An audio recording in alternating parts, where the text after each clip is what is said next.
प्रिय विद्यार्थी, हिंदी समाधान चैनल में आपका स्वागत है।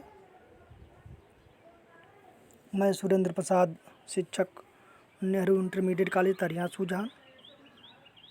आज मैं कक्षा 10 हिंदी काव्य खंड का पहला पाठ का 10वां और 11वां काव्य का गायन करूंगा, उसकी व्याख्या करूंगा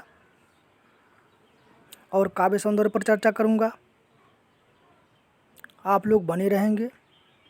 चलिए गायन प्रारंभ कर रहे हैं।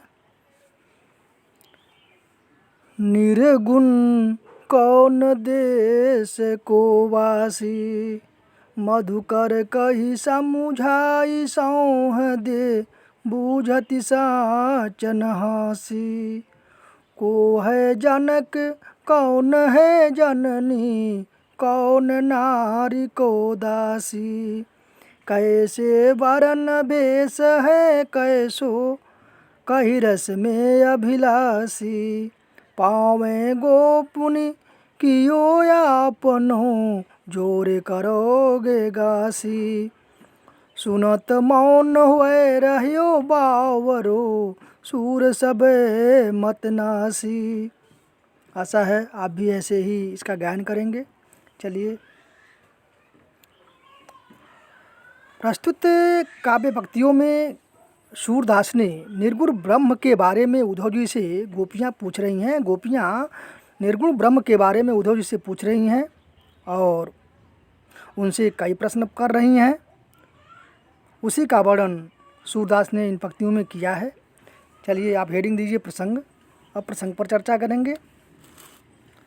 प्रस्तुत काव्य पंक्तियों में गोपियों द्वारा उद्धव से निर्गुण ब्रह्म के बारे में पूछने का वर्णन कवि ने किया है। अब देंगे हेडिंग व्याख्या। चलिए व्याख्या कर रहे हैं। निर्गुण कौन देश को वासी, मधुकर कई समुझाई सौह दे, बूझत साच नहासी। प्रस्तुत काव्य पंक्तियों में गोपियाँ उद्धव से निर्गुण ब्रह्म के बारे में पूछ रही हैं कि हे उद्धव जी, आप बता दीजिए कि निर्गुण ब्रह्म कहाँ निवास करता है, किस देश में रहता है। मधुकर कई समुझाई सौह दे, बूझत साच नहासी।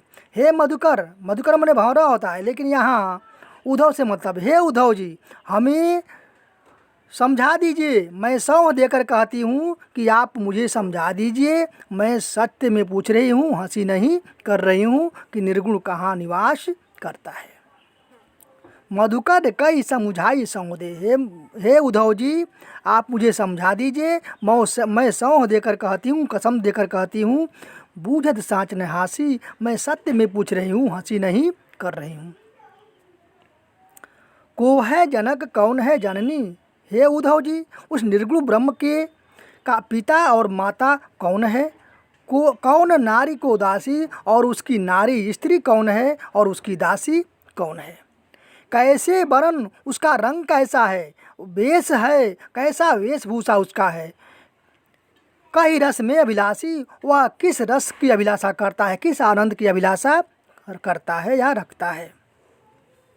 पावे गौ पुण्य कियो आपनो, यदि मैं उसे प्राप्त कर लूँगी तो मैं उसे अपना लूँगी। जौरे करोगे गासी, लेकिन यदि आप बताने में अगर थोड़ा भी आनाकानी करते हैं या छल कपट करते हैं तो निश्चय है इसका बुरा परिणाम मिलेगा आपको।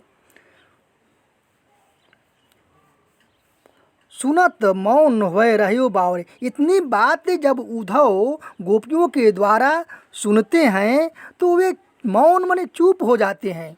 सूर सब मत नासी, सूरदास जी कह रहे हैं कि उनकी उद्धव जी की सारी बुद्धि जो है नष्ट हो जाती है, सारा बुद्धि भ्रष्ट हो जाती है और वे निरुत्तर हो जाते हैं। इसकी व्याख्या यही रही। अब इसका काव्य सौंदर्य हेडिंग देंगे। इसकी भाषा ब्रज है, गेय पद है, अनुप्रास अलंकार है, भक्ति रस है। अब चलिए 11वां पद का गायन कर रहा हूँ।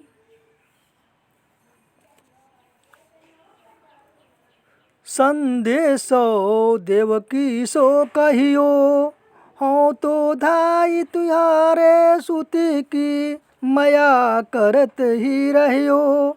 यद्यपि टेव तुम जानती उनकी तऊ मोहि कहियावे। प्रात होत मेरे लाल लड़ते माखन रोटी भावे। तेल बटनऊ अरुता तो जल ताही देखी भज जाते। जोई जोई मांगत सोई सोई देती क्रम क्रम करके नहाते। सूर पथिक सुन मोहि रैन दिन बढ़ियो रहत उर सोच।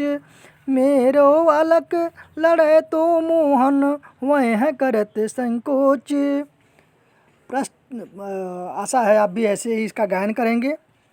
प्रस्तुत काव्य पंक्तियों में जब भगवान कृष्ण ब्रज से मथुरा चले जाते हैं तो उस समय माता यशोदा अपने हृदय में उनके बारे में सोच सोच करके दुखी हो रही हैं और देवकी को अपना संदेशा उद्धव जी से भेज रही हैं। इसी का वर्णन कवि ने किया है। चलिए प्रसंग हेडिंग दीजिए। प्रस्तुत काव्य पंक्तियों में जब भगवान कृष्ण मथुरा चले जाते हैं तो माता यशोदा का हृदय व्यथित होता है। उसी दुख का वर्णन कवि ने किया है। अब हेडिंग देंगे व्याख्या। चलिए व्याख्या कर रहे हैं, प्रारंभ कर रहे हैं। संदेशो देवकीसो कहियो। माता यशोदा उद्धव जी से कहते हैं कि हे उद्धव जी, कहती हैं हे उद्धव जी, आप मेरा संदेशा देवकी से जा कर के कह दीजिएगा। हाँ तो धाई तुम्हारे सित की, जाकर कह देना कि मैं तो तुम्हारे पुत्र रानी देवकी के पुत्र की धाय माता, पालन पोषण करने वाली माता रही हूँ। मया करते ही रहियो, मुझसे अपना मया बनाए रखना। यद्यपि टेव तुम जानत नहीं यद्यपि टेव तुम जानती उनकी, आप भले ही जन्म दी हैं लेकिन उनके टाइम के बारे में आपको नहीं पता है। तो ही मोहि कही आवे, इसलिए मुझे कुछ कहना पड़ रहा है। प्रात होत मेरी लाल लड़ैते, प्रातः काल ही मेरे पुत्र को माखन रोटी भावे, माखन और रोटी अच्छा लगता है। तेल उबटन अरु तातो जल, जब वे बाल्यावस्था में थे तो तेल उबटन, तेल और बुकुआ और गर्म जल देख करके ते ही देख करके भग जाते थे। लेकिन उन्हें स्नान कराने के लिए मैं जो ये मांगते थे वह मैं दे करके उन्हें बुलाती थी और उसके बाद खिलाती थी और उसके बाद उन्हें स्नान कराती थी। तेल उपटन और तातो जल, तेल बुकुआ और गर्म जल देख करके वे भग जाते थे।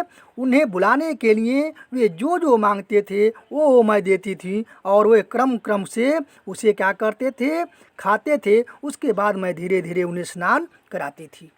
सूर पथिक सुन मोहि रहने दिन, हे उद्धव जी, इसलिए सुन लीजिए, मुझे रात दिन उसी कृष्ण के बारे में मेरे हृदय में सोच सोच कर दुख बढ़ता रहता है।